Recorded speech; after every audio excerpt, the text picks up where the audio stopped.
Yep, he wants.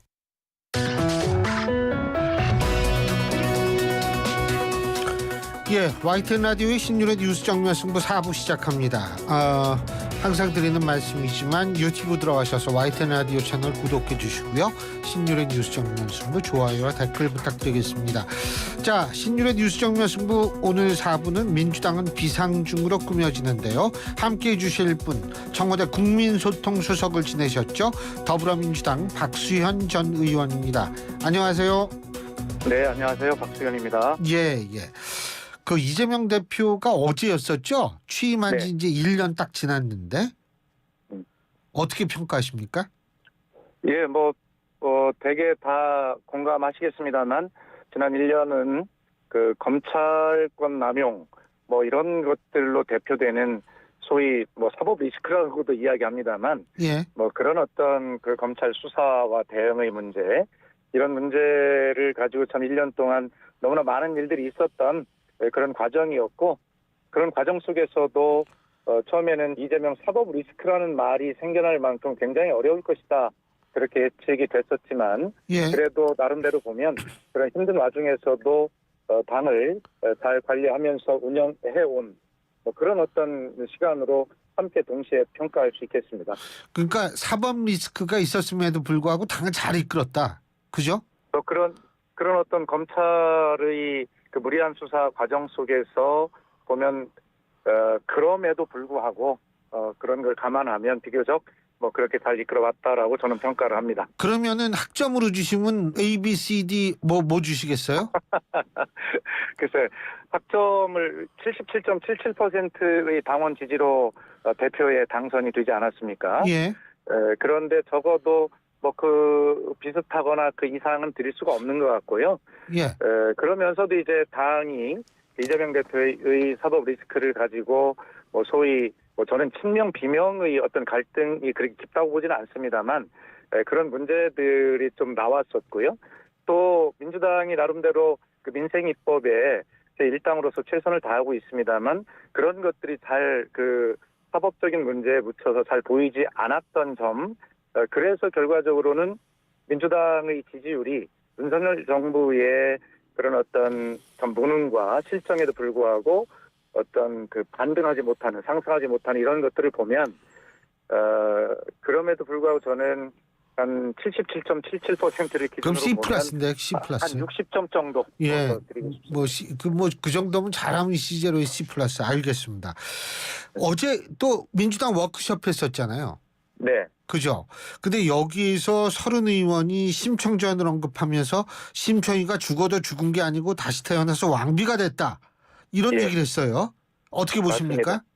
어제 워크숍에서는 또 이런 부분들이 쟁점이 되지 않도록 의원들이 그 소위 그런 부분들 이야기는 자제를 했죠. 그래서 그 말씀하신 서른 의원하고 또 한 분 양정숙 의원이 발언을 했는데 서른 의원은 말씀하신 대로 심청이가 임당수에 빠져서 왕비가 되었다 이런 취지의 말씀을 했는데 예. 양정숙 의원은 이재명 대표를 중심으로 똘똘 뭉쳐서 이겨내야 한다라는 말씀을 한 번씩 주고받으신 것이죠. 예. 그리고 나머지는 전부 다 이제 정기국회의 과제에 집중하는 그런 어떤 정책 정당으로서 준비하는 모습을 이제 보여준 것인데 어쨌든 그 말씀에 대한 이제 해석이 언론에서 이제 분분한 것인데요. 결과적으로는 그렇게 해서 비명의 입장은 예를 들어서 정기 국회 기간 중에 우리가 예상하는 일들이 발생을 한다면 국민께 약속하신 대로 이재명 대표가 어떤 출석을 해서 당당하게 어떤 심사를 받는 이런 어떤 것들이 이제 주장했다고 볼 수가 있고요. 그다음에 양경숙 의원을 중심으로 한 그 친명 소위 입장에서 보면 부결시켜야 된다라고 그랬죠. 예, 그렇게 사실 요번에 이제 그 쌍방울이 대북 송금 문제를 보면 굉장히 좀 언론에 난리를 났던 500만 불 건이나 이런 부분들이 빠져 있고 300만 원 부분으로 결과적으로 쪼그라든 쉽게 말하면 정당하지 못한 영장 청구라고 하는 이러한 어떤 부분들도 상당히 있기 때문에 그런 어떤 검찰 수사의 무도함에 저항해야 한다라고 하는 뭐 그런 해석될 수 있는 발언들을 딱 한 번씩 주고 받았습니다. 예, 예. 근데 이제 당 일각에선 이재명 대표 용퇴위가 나오는 모양인데, 그죠? 이재명 대표는 계속 할 모양이에요. 총선 승리 본인이 얘기를 하면서. 어떻게 예상하십니까?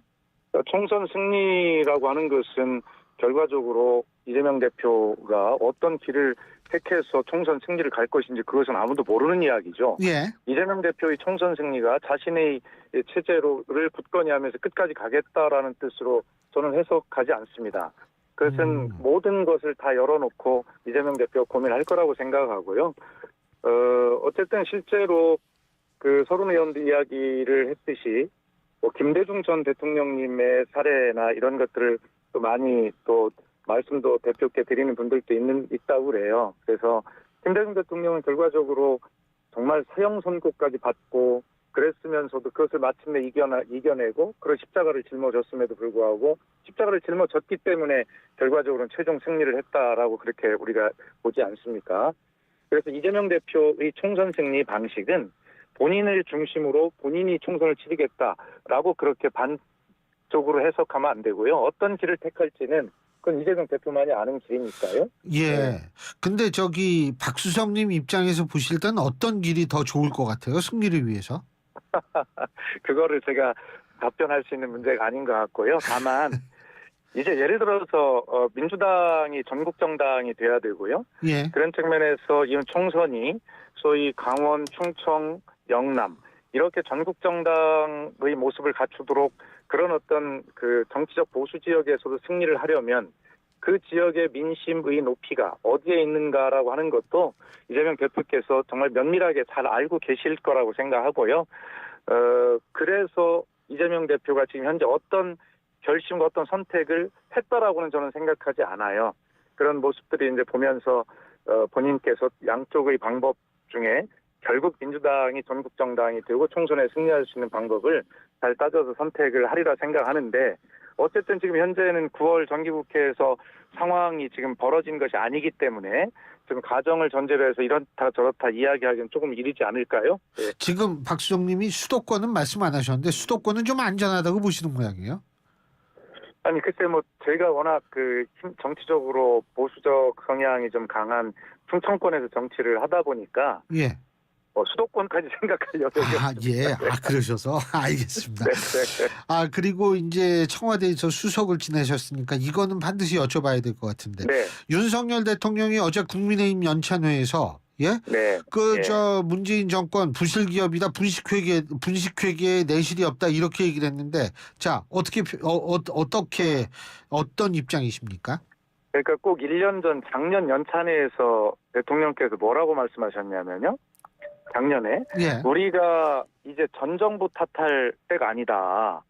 그런 핑계를 댈 수가 없다라는 취지로 작년에는 그렇게 결기 있게 말씀하셨거든요. 예. 그런데 1년이 지났는데 다시 돌아갔어요. 전 정부 탓으로. 그런데 저는 그 말씀을 들으면서 이게 국민 통합을 지향하고 야당과 협치를 해야 할 그런 대통령의 말씀일까? 라고 하는데 정말 깜짝 놀랐습니다.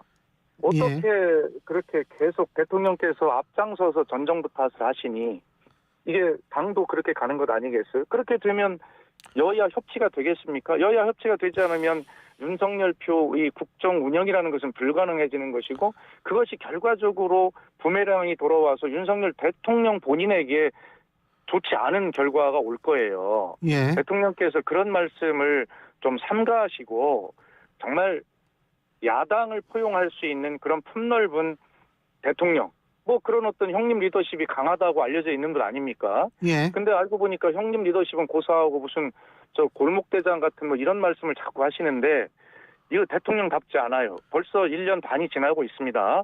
이제 윤석열 정부의 비전과 정책으로 대한민국을 어떻게 끌고 가야 되겠다라고 하는 강한 자신감을 보이면서 그렇게 국민을 끌고 가야지 이렇게 하시는 건 저는 대통령답지 못하다고 생각합니다. 좋지 않은 결과가 나올 것이다. 이렇게 말씀하셨는데 윤 대통령은 그럼에도 불구하고 왜 그런 입장을 자꾸 얘기하는 걸까요? 아마 뭐 이런 해석이 가능할지 모르겠습니다만 뭐 그 연찬회에서 윤석열의 이름으로 내가 윤석열이라는 생각으로 뭐 총선을 뭐 임하라 이렇게도 말씀하셨다는 거 아닙니까? 예. 결과적으로 보면 정말 아직 여의도 정치에 자신의 공고한 정치 기반이 부족한 대통령으로서는 당을 그렇게 친윤 일색으로 휘어잡고 싶은 가장 기본적인 욕구들이 생길 거예요. 그런 것들이. 그런데 그렇다고 해서 그렇게 되는 게 아니거든요. 지금 윤석열 대통령의 그 지지율, 국정 지지율을 보면 국민의힘의 지지율보다 때로 낮을 때도 있지 않습니까? 비슷하거나.